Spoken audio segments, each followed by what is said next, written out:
Pues preguntas y respuestas, en parte de algunas se quedaron pendientes de la anterior ocasión y por otro lado de las que quedaron sin resolver ayer en el directo que grabamos y que os aconsejo que veáis. Muchas sobre el Barça y Negreira y también sobre la confección de la plantilla. Vamos a ello.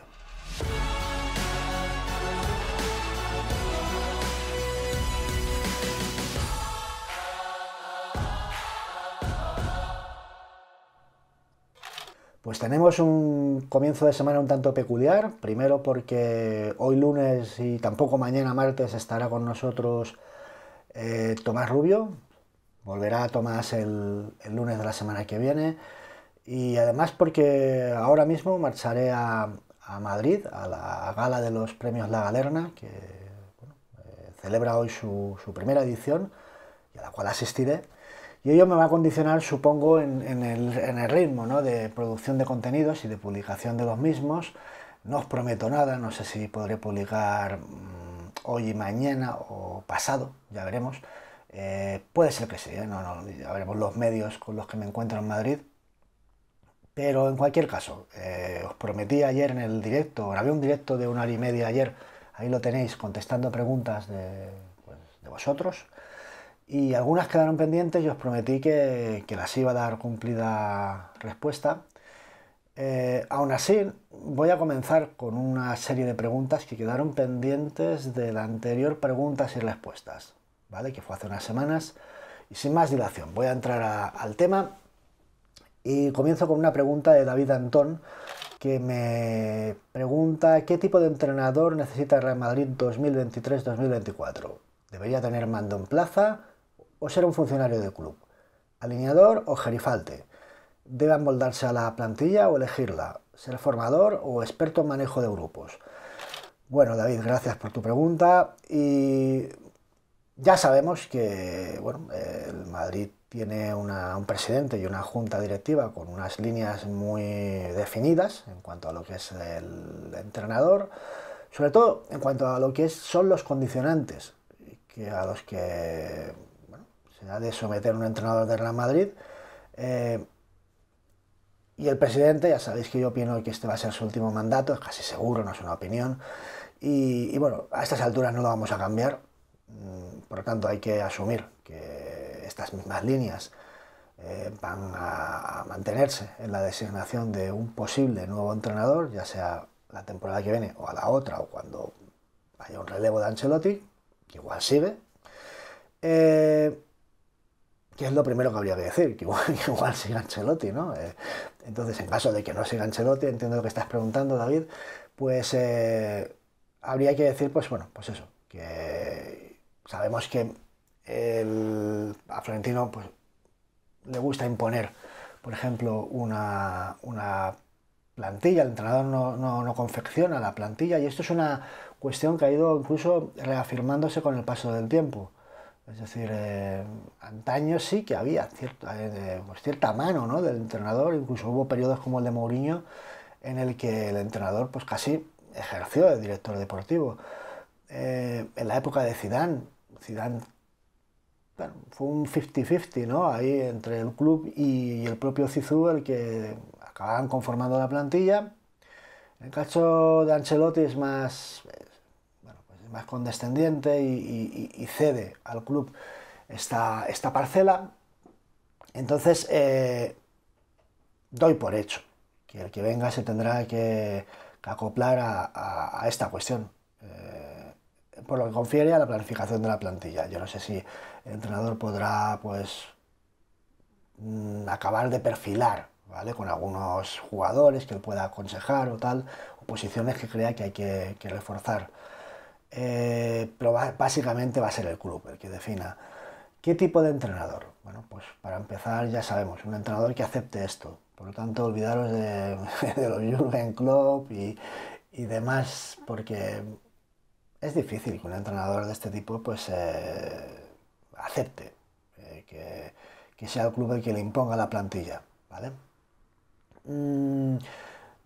Hablas de funcionario de club. No, no creo que sea una cuestión de ser funcionario del club, sino simplemente de entender que el club es el que tiene esta potestad. Habrá gente que esté a favor, otros que estén en contra. En el caso que nos compete, el Real Madrid, pues ahí está el aval de los títulos que se han ganado. Sin duda, todo esto es perfeccionable, pero va a ser así seguro. Entonces, por lo que refiere a lo del experto en manejo de grupos o ser formador, yo ahí sí que creo que tiene que haber una reflexión. Porque ya sabemos que el Madrid está en una situación de mercado complicada, no podemos competir con según qué clubes, y bueno, podrás fichar a uno, a dos, si cabe, estrellas, a golpe de talonario, va a ser difícil, pero lo que es el gran grueso de la plantilla van a ser fichajes pues, del tipo que estamos acostumbrados, jugadores jóvenes que hay que, bueno, que se van a ir consolidando y evolucionando en el propio equipo, y eso requiere de un entrenador pues, que tenga mano en la formación. ¿Quién se adaptaría a esto?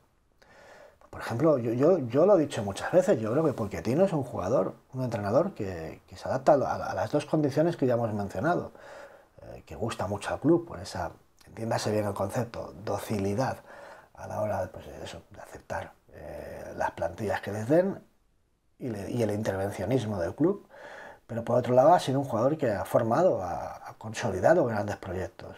El propio Harry Kane ha manifestado más de una vez que si no fuera por Pochettino él no hubiera triunfado en el fútbol, que fue él el que lo hizo jugador, ¿no? Eh, bueno, sabemos, yo creo que la cuestión del experto en manejo de grupos tendrá su importancia sin duda, pero sabemos que los jerarcas van a durar un año como mucho, ante lo cual realmente va a quedar una plantilla donde van a ser casi todos veteranos y gente sin muchos galones, con lo cual tampoco va a ser un aspecto, a no ser que te llegue el Mbappé de turno o el Haaland de turno, no va a ser tampoco un aspecto a reseñar, ¿no? Yo creo que la cosa va a estar entre Pochettino, Raúl, Xavi Alonso posiblemente, y, y no sé si alguna opción así como Gallardo se ha dicho, pero no lo creo. Yo creo que de ahí no va a salir, realmente. Pochettino, Raúl o Xavi Alonso, ahí va a estar. Ah, perdón, y Zidane. Planteo la opción de Zidane, esos cuatro entrenadores, pero más allá no. Mou, no va a volver Mou. Es un jugador que para mí ha sido vital en la historia del Real Madrid, pero que no va a volver. Por tanto, ya digo, Zizou, Raúl, Xavi y Pochettino, ahí va a estar. Siguiente pregunta de José 1944. ¿Qué sistema usarías para que jugasen Mbappé, Rodrigo y Vinicius juntos? Bueno, pues ya lo hemos dicho muchas veces que el 4-2-3-1 es la opción que a mí se me antoja más adaptable pues a esta versatilidad. Yo veo Vinicius muy fijo, aunque Vinicius ya cada vez más va tirando al centro, puede permutar con el delantero, con el 10, que está por detrás del delantero en un 4-2-3-1. Sin duda la posición en la que mejor juega Rodrigo es la de 10, de jugador que está por detrás del delantero centro. Y yo creo que con ese 4-2-3-1 todos pueden ir permutando y sería muy fácil. ¿Quién ocuparía la banda derecha? Aquí está el problema, ¿no? Algunas veces Mbappé, otras veces Rodrigo, otras Fede. Supongo que Fede, ¿no? Lo suyo sería un Vinicius Fede con Mbappé y Rodrigo en el carril central y luego pues por detrás pues Camavinga, Tchouaméni, no sabemos si Bellingham, pero eso sería el esquema, el 4-2-3-1 sin duda el que te permite pues ya te digo, más facilidad para que los de arriba puedan permutar y sobre todo darle una posición muy cercana al área a Rodrigo, que es lo que necesita. Juanpa Cortés me pregunta, ¿qué sabes de Sisson? Bueno, algunos os preguntaréis, o muchos, que quién es Sisson. Bueno, Sisson es un tuitero al que yo conozco desde antes de Twitter.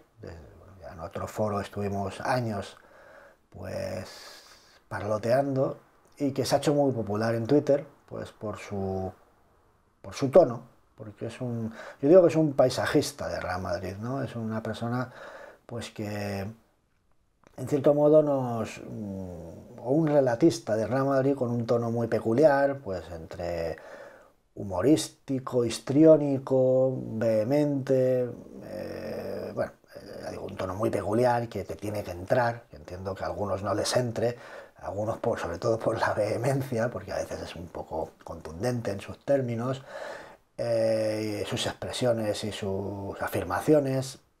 Yo creo que tiene una carga de impostura, ¿no? En ese sentido. Él está impostando cuando hace eso.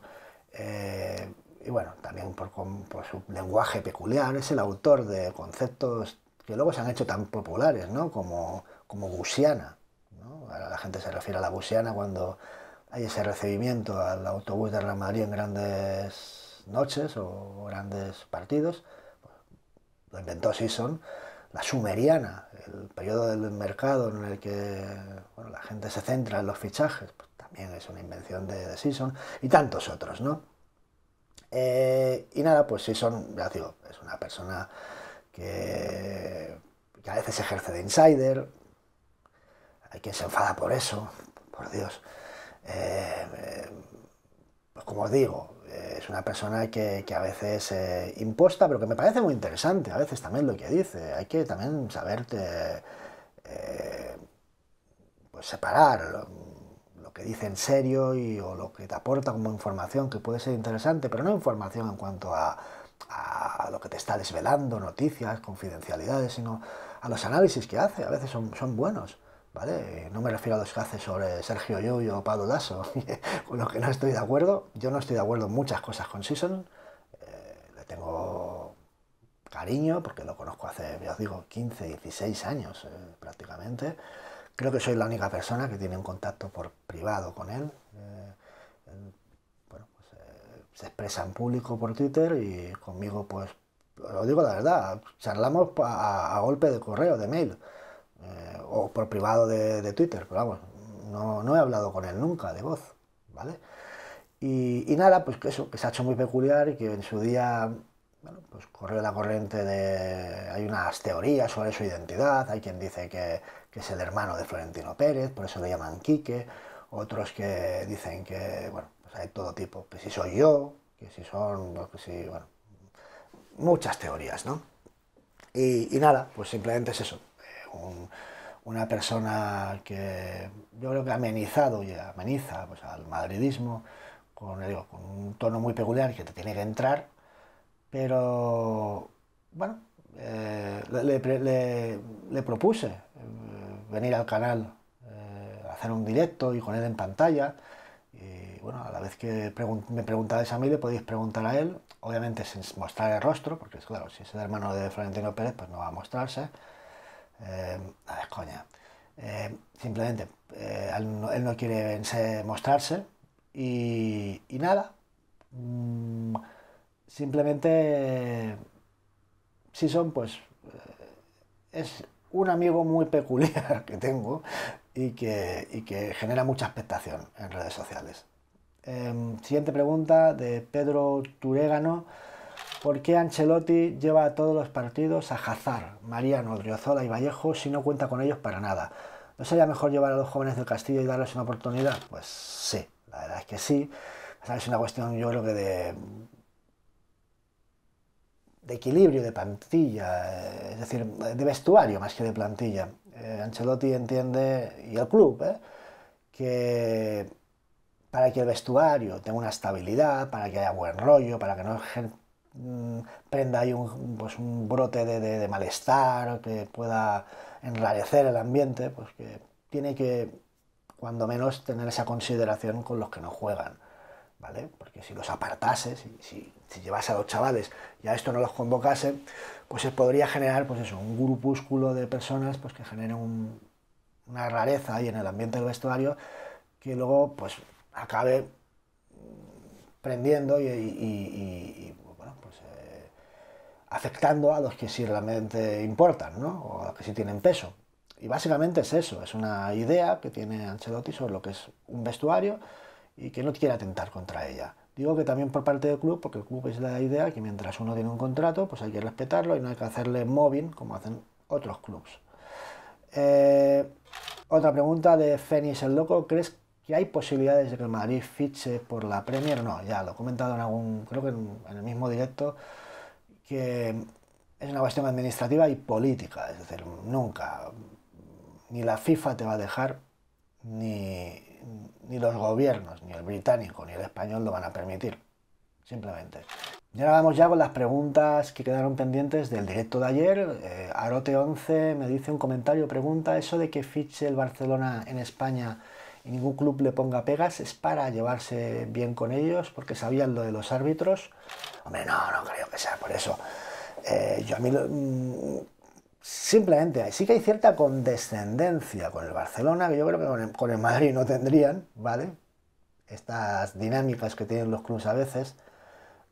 O la mayoría de clubes, yo creo que todos no, pero muchos sí. Pero ¿por qué no se quejan en el caso del Barcelona cuando pues, presuntamente pues, hace un poco lo que quiere con el límite de salarial y tal? Bueno, no es que haga lo que quiere, pero digamos que se le ha concedido muchas cosas en la última década.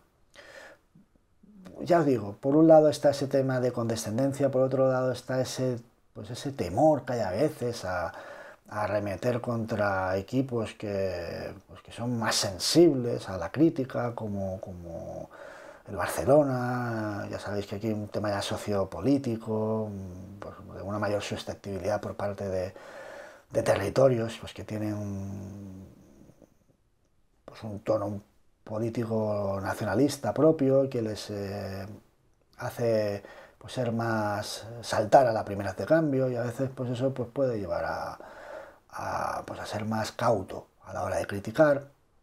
Hay también un tema en ocasiones de respeto por parte de los clubes al Barcelona por el hecho de que se teme incluso una caída del Barcelona que afectaría al resto de clubes. Entonces también puede haber algo por ahí. Pero realmente a mí también me sorprende a veces que los clubes sobre todo porque tengo la teoría de que a quien más afecta es a esos clubes que luchan por Europa. Al Atleti, al Villarreal, al Sevilla, al Bilbao a veces, a la Real Sociedad, a estos equipos a los que les afecta sobre todo ese Barcelona bueno, que no ha sido hegemónico y que está luchando con ellos por plazas europeas y que bueno, y que sorprende un poco que no hayan elevado la protesta, ¿no? No sé. Siguiente pregunta de Archergar. ¿Qué le pasa al barcelonismo que es incapaz de hacer la menor crítica al club con la que está cayendo? Bueno, pues supongo que es un principio de negación, ¿no? Ante un hecho tan importante, tan contundente como al que nos estamos enfrentando. Es difícil afrontarlo. Ya de por sí el barcelonismo tiene su historia, tiene su relato montado. Y claro, ellos en clave interna se plantean que para qué van a aceptar la realidad si ya tienen su propia realidad escrita. Es decir, si aquí el que compra los árbitros y el que influye en los árbitros es el Madrid, desde los Reyes Católicos, ¿qué sentido tiene ahora abrir la puerta a la realidad y plantearse que ellos hubieran pagado para influir en los árbitros? De hecho, el gran argumento que te plantean muchos es que igual pagaban y estaba legitimado porque, como ya digo, desde los Reyes Católicos, pues los árbitros van con el Madrid, pues un poco para equilibrar la cosa, ¿no? Y te lo aceptan, sin darse cuenta de que ya es una afirmación inculpatoria que implicaría que el Barça tuviera que ser descendido, si fuera así. Pero ya digo, en cierto modo es miedo a las consecuencias de lo que está pasando, en otra parte es de negación a la realidad y de fidelidad a un relato propio pues que ya marca muy bien las líneas y que casi son opuestas a lo que está pasando. Vamos con otra pregunta. José 1944, ¿crees que van a fichar a un delantero centro este verano? Pues yo creo que sí, que deberían. Lo que no sé es el perfil, y no sé si delantero centro o jugador de banda derecha con mucho gol, o las dos cosas, un jugador que pueda alternar las dos posiciones. No va a llegar el Mbappé o el Haaland de turno, que lo van a intentar en 2024, seguro, nos guste o no, eso es otra cosa, lo consigan o no, eso es otro tema, pero hace falta un delantero, es que vamos muy justos. Álvaro ha de cumplir el rol de Mariano, pero hace falta un elemento más, hay pues eso, alguien que complemente la delantera, porque Benzema va muy justo, o sea, es que hace falta alguien de un cierto nivel ya. Un segundo delantero, ya digo, quizá bueno, lo más conveniente si fuera alguien que pudiera alternar la banda derecha con la posición de 9. Entonces, vamos, yo creo que sí, pero me tienen bastante despistado porque sé que la idea era que no, que la idea era mantener a Benzema. Lo que pasa es que nadie se esperaba que Benzema pues tuviese el bajón que ha tenido. Por lo tanto, eso me hace decantarme porque van a intentar fichar a alguien. Eh, ¿Quién? Pues un estilo Havertz, ya os digo, por mí, pues yo ficharía a Salah o a Kane, por ejemplo. Pero, pero creo que van a ir más a por un perfil estilo Havertz, un jugador que está en venta por parte de su club y que pueda alternar esas dos posiciones y que, bueno, como complemento, y que no tape, no que no tape, que pueda aceptar el rol cuando llegue, si llega el año que viene, pues un primer espada. Siguiente pregunta, Micho Pocho. Me parece fenomenal la opción de Gabri Veiga, pero ¿y qué pasa con Arribas? Creo que lo taparía completamente y está haciendo méritos de sobra para formar parte del equipo. Pues es verdad, y fíjate el partidazo y el golazo que hizo ayer Arribas, pero que tienes razón. Va a depender mucho también del número de salidas de este verano. Hay muchos jugadores por renovar. No sabemos qué va a pasar con los Kroos, Modric, con Ceballos. No sabemos. Entonces, claro, si salen tres, por ejemplo, pongamos que no renueva ninguno de estos tres, pues entonces habría sitio para los dos, ¿no? ¿Qué va a pasar con Hazard? ¿Va a salir o no del equipo cuando el club ya le ha dejado claro y el entrenador que no cuenta? Pues eso es otro factor que puede tener influencia. Yo creo que sería ideal que este año pues subiesen, aparte de Álvaro, un par de jugadores más del Castilla, incluso que otro par se fueran incorporando ocasionalmente al equipo a lo largo de la temporada. El propio Vinicius Tobías, Arribas, Álvaro, pues ya deberían estar ahí. Rubén García Rodríguez, ¿cómo no vas a renovar a Ceballos? No, a ver, yo hice un comentario ayer en el directo que decía que Madrid creo que no va a renovar a Ceballos, pero yo le renovaba ayer. Es decir, me parece un jugador que ha hecho está haciendo una temporada muy, muy completa y que como fiche por otro equipo lo vamos a lamentar porque se va a salir seguro y nos vamos a poner a llorar. Pero bueno, me da la impresión de que no, porque él ha confirmado que el Madrid es que no le ha hecho ni una oferta, ni ha hablado con él para renovar. Hombre, que estemos casi en abril y no le has dicho nada a un jugador, eso quiere decir que el jugador ya se puede empezar a mover para irse a otros lados, lo puede entender así. Por eso pienso que está complicado, pero vamos a ver si al final renueva. Siguiente pregunta, Dennis Bergkamp. Me parece a mí que al final seguirá la misma plantilla, menos los descartes y Asensio, y vendrán dos fichajes de bajo nivel. Y otro año con Benzema a tirar a cara o cruz. No lo sé, pero ese era el plan, eso seguro. O sea, que el plan del verano del año que viene era mantener lo que tenemos y, bueno, pues eso, menos algunos descartes y quizás pues subiendo o recuperando algún cedido y subiendo alguno del Castilla, ese era el plan. ¿Va a llegar alguno más? Veremos. Bueno, parece que Fran García sí, pero vamos a ver, porque yo creo que arriba habrá fichaje. Juan de la Torre, estoy convencido que en baloncesto también ha habido cositas.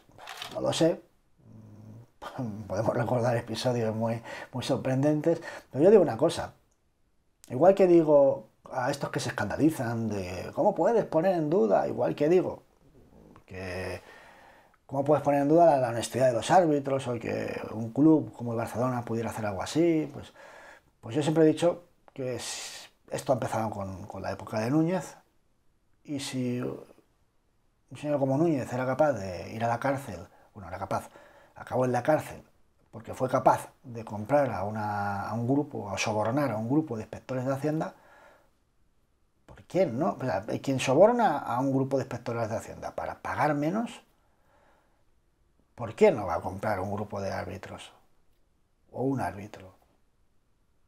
Porque el perfil está ahí, la inercia está ahí, el ánimo está ahí.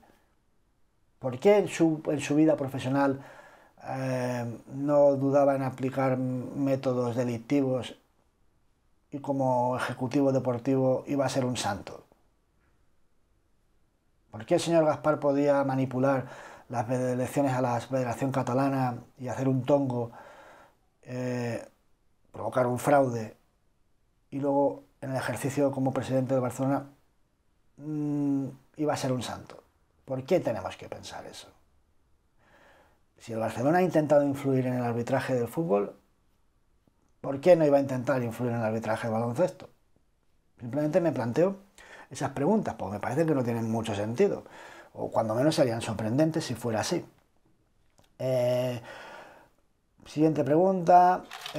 Borja GS te decía, te decía de lo de Plaza, que nadie ha podido presentar prueba ni denuncia contra el Real Madrid por estos hechos. Ya se intentó hace 1000 años, cuando salieron los vídeos de Orraintia. No fue el único.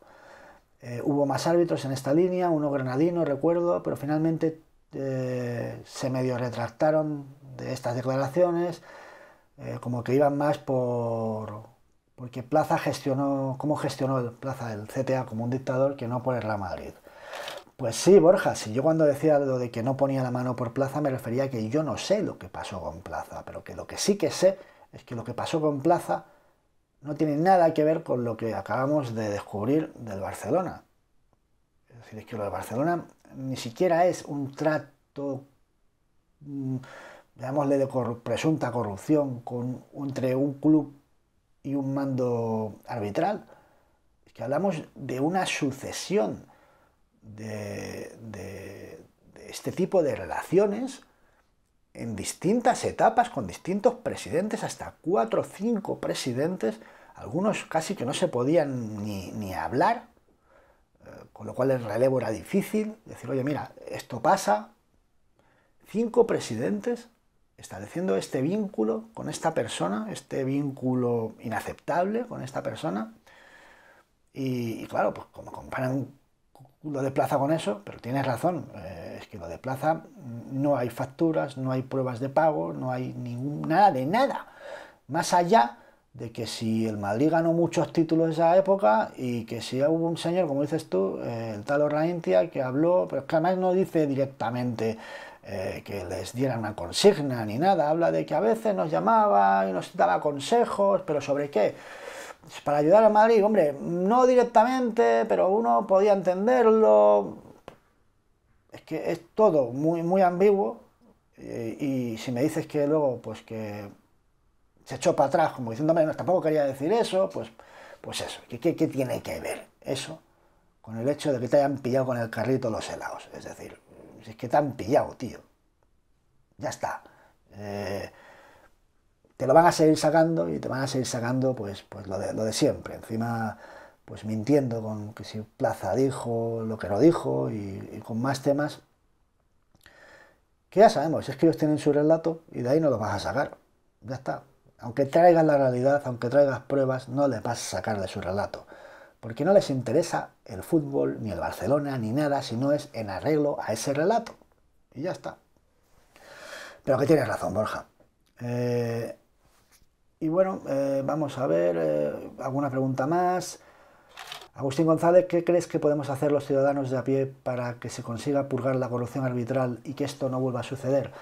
Pues insistir, Agustín. Es decir, seguir denunciándolo, que no se nos olvide esto, que no aceptemos, que no llegue un momento en que ya hayamos olvidado esto y que todo siga igual, que hasta que esto no quede claro cada semana, de cada temporada, de cada año, estemos insistiendo en esto, en que se ha hecho trampas durante 17 años, en que se ha intentado influir en un mando arbitral, cuando menos, durante 17 años, cuando menos, y que eso es inaceptable y que, pues que quede sin que haya consecuencias. Y aquí lo vamos a dejar. Muchas gracias por vuestras preguntas y nada, ya os digo que ya veremos cómo es la cadencia de vídeos estos días. Muchas gracias y seguimos. Otra opción es limitarse a ver partidos internacionales de Real Madrid. Ya está.